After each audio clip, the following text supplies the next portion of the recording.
ದೇವರ ನಾಮಕ್ಕೆ ಮಹಿಮೆ ಉಂಟಾಗಲಿ. ಈ ವೇಳೆಯಲ್ಲಿ ಒಂದು ವಾಕ್ಯ ನಾವು ಓದಿಕೊಳ್ಳೋಣ. ಕೀರ್ತನೆ 121 7ನೇ ವಚನ ಹೇಳುತ್ತೆ, ಯೆಹೋವನು ನಿನ್ನನ್ನು ಎಲ್ಲ ಕೇಡಿನಿಂದಲೂ ತಪ್ಪಿಸುವನು, ನಿನ್ನ ಪ್ರಾಣವನ್ನು ಕಾಯುವನು.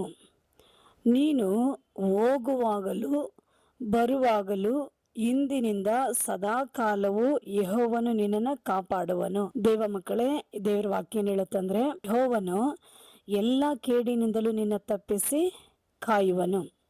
ಇವತ್ತು ನೋಡ್ರಿ, ದೇಶದಲ್ಲಿ ಎಲ್ಲಿ ನೋಡಿದ್ರು ಕೇಡುಗಳು, ಯಾವ ರಾಜ್ಯದಲ್ಲಿ ನೋಡಿದ್ರು ಕೇಡುಗಳು, ಯಾವ ಜಿಲ್ಲೆಗಳಲ್ಲಿ ನೋಡಿದ್ರು ಕೇಡುಗಳು, ಯಾವ ರೋಡು ರಸ್ತೆಗಳಲ್ಲಿ ನೋಡಿದ್ರು ಕೇಡುಗಳು, ಜನಗಳ ಮಧ್ಯದಲ್ಲಿ ಕೇಡುಗಳು, ಎಲ್ಲಿ ನೋಡಿದ್ರು ಬರೀ ಕೇಡಿನ ಸುದ್ದಿಗಳೇ ಈ ದಿನಗಳಲ್ಲಿ ನಾವು ಹೆಚ್ಚಾಗಿ ಕೇಳ್ತಾ ಇದ್ದೀವಿ, ಕಣ್ಣಿನಲ್ಲಿ ನಾವು ನೋಡ್ತಾ ಇದ್ದೀವಿ. ಹಾಗಾಗಿ ಇವಾಗೆ ನಾವು ನೋಡುವಾಗೆ ಈ ಒಂದು ಕಾಲದಲ್ಲಿ ಚಿಕ್ಕ ಮಕ್ಕಳಿಗೆ ಸಹ ಏನಿಲ್ಲ, ರಕ್ಷಣೆ ಇಲ್ಲ. ಚಿಕ್ಕ ಮಕ್ಕಳಿಗೆ ರಕ್ಷಣೆ ಇಲ್ಲ, ವಯಸ್ಸು ಮಕ್ಕಳಿಗೆ ರಕ್ಷಣೆ ಇಲ್ಲ, ಸ್ತ್ರೀಗಳಿಗೆ ರಕ್ಷಣೆ ಇಲ್ಲ.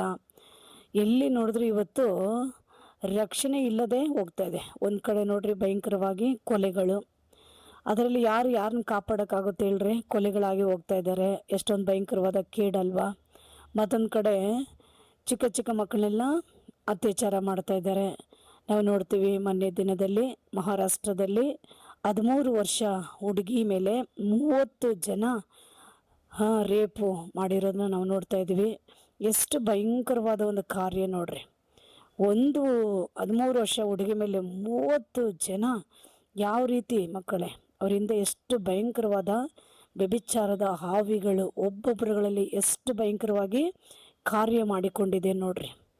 ಮಾನವೀಯತೆ ಇಲ್ಲ, ಮನಸಾಕ್ಷಿ ಇಲ್ಲ, ಕರುಣೆ ಇಲ್ಲದೆ ಎಷ್ಟೊಂದು ಭಯಂಕರವಾಗಿ ಈ ಜನಗಳು ವರ್ತಿಸ್ತಾ ಇದ್ದಾರೆ.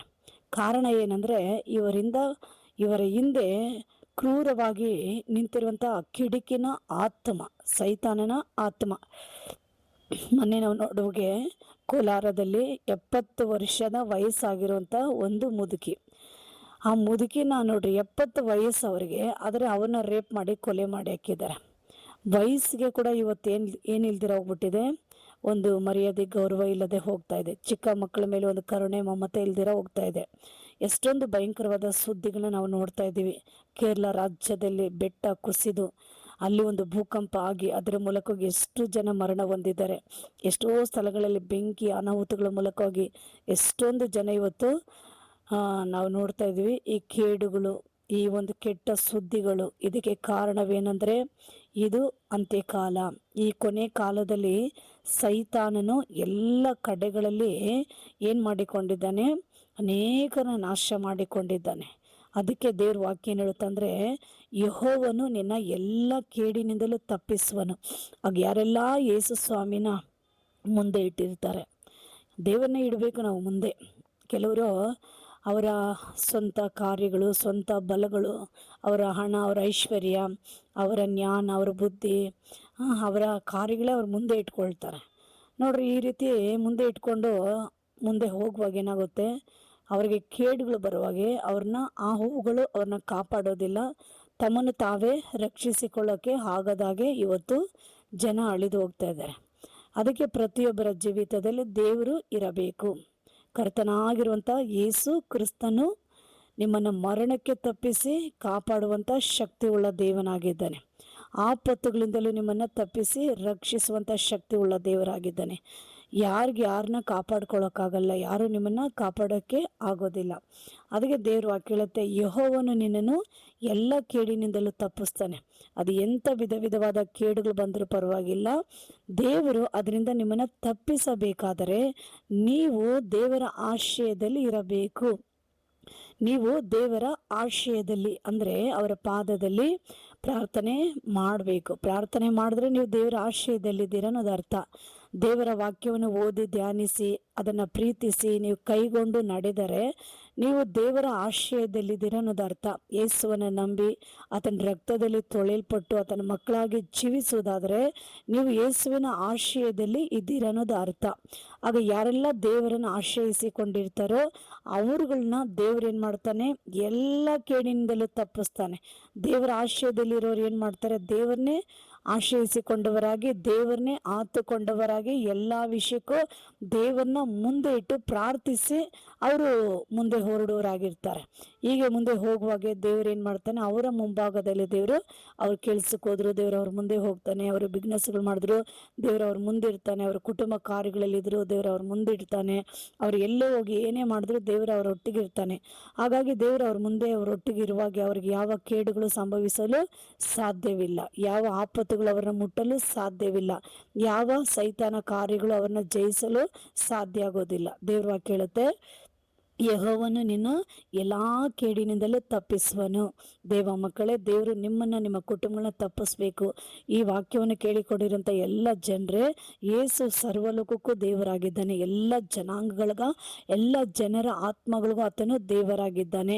ಸರ್ವ ವ್ಯಾಪಿ ಉಳ್ಳ ದೇವನು, ಆತನಿಲ್ಲದಂಥ ಸ್ಥಳಗಳೇ ಇಲ್ಲ. ಯಾರೆಲ್ಲ ಆತನ ನಂಬಿ ಪ್ರಾರ್ಥಿಸಿ ಮುಂದೆ ಹೋಗ್ತಾರೋ ಅವ್ರನ್ನ ದೇವರು ಎಂಥ ಭಯಂಕರವಾದ ಕೇಡುಗಳಲ್ಲಿದ್ರು, ಆಪತ್ತುಗಳಲ್ಲಿದ್ರು ಕರ್ತನು ಒಡ್ಡನೆ ಏನು ಮಾಡ್ತಾರೆ, ಅವನ್ನ ತಪ್ಪಿಸಿ ರಕ್ಷಿಸಿ ಕಾಯಲು ಶಕ್ತನಾಗಿದ್ದಾನೆ. ಯಾಕಂದ್ರೆ ಆತನ ದೇವರಾಗಿದ್ದಾನೆ.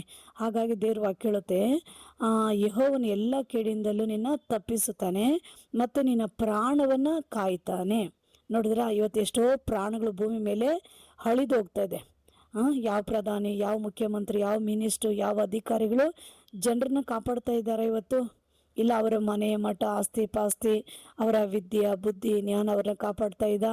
ಯಾರು ಕಾಪಾಡ್ಕೊಳಕ್ಕಾಗಲ್ಲ. ದೇವ್ರು ಹೇಳ್ತಾರೆ, ನಾನು ನಿನ್ನ ಪ್ರಾಣವನ್ನ ಕಾಪಾಡುತ್ತೇನೆ. ದೇವನ ಆಶ್ರಯದಲ್ಲಿ ನೀವು ಇದ್ದರೆ ದೇವರು ನಿಮ್ಮನ್ನ ಎಲ್ಲ ಆಪತ್ತುಗಳಿಂದ ನಿಮ್ಮ ಪ್ರಾಣವನ್ನ ಕಾಪಾಡುತ್ತಾನೆ.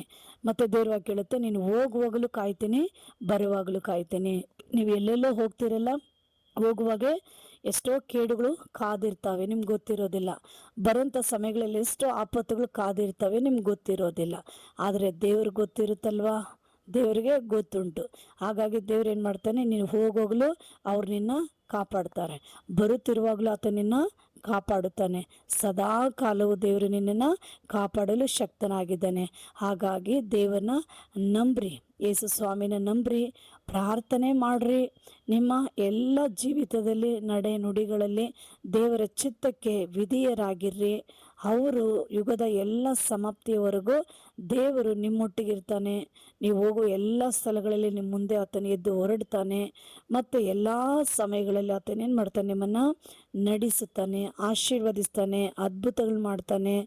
ಎಲ್ಲ ಕಾರ್ಯಗಳಲ್ಲಿ ದೇವರು ತಲೆ ಹಾಕ್ತಾನೆ. ನೀವು ಮಾಡಬೇಕಾಗಿರೋ ಕಾರ್ಯ ನೀವು ಮಾಡಿದ್ರೆ, ಏಸಪ್ಪ ಮಾಡಬೇಕಾಗಿರೋ ಕಾರ್ಯ ಏಸಪ್ಪ ಮಾಡ್ತಾರೆ.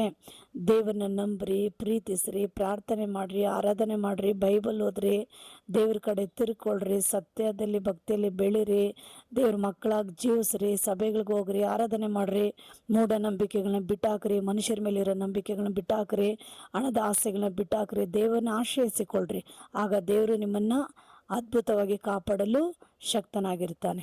ಈ ವಾಕ್ಯ ಕೇಳಿಕೊಂಡಿರೋಂಥ ಎಲ್ಲ ಪ್ರಿಯರೇ, ಸಣ್ಣ ಪ್ರಾರ್ಥನೆ ಮಾಡಿಕೊಳ್ಳೋಣ. ಸರ್ವಶಕ್ತನಾಗಿರೋ ದೇವ, ಈ ವಾಕ್ಯವನ್ನು ಕೇಳಿಕೊಂಡಿರೋಂಥ ಎಲ್ಲ ಮಕ್ಕಳನ್ನ ನೀನು ಆಶೀರ್ವದಿಸ್ರಿ, ಎಲ್ಲ ಕೇಡುಗಳಿಂದಲೂ ತಪ್ಪಿಸ್ರಿ, ಎಲ್ಲ ಆಪತ್ತುಗಳಿಂದಲೂ ತಪ್ಪಿಸ್ರಿ, ಎಲ್ಲ ದುಷ್ಟನ ಕೈಗಳಿಂದ, ದುಷ್ಟನ ಕಾರ್ಯಗಳಿಂದ ಎಲ್ಲರನ್ನ ಬಿಡಿಸಿ ತಪ್ಪಿಸಿ ಕಾಪಾಡಬೇಕಾಗಿ ನಿಮ್ಮ ಕರಗಳಲ್ಲಿ ಒಪ್ಪಿಸ್ಕೊಡ್ತೀನಿ. ಹಾಗೆ ಮಾಡಿ ಯೇಸು ನಾಮದಲ್ಲಿ ತಂದೆ, ಆಮೇನ್.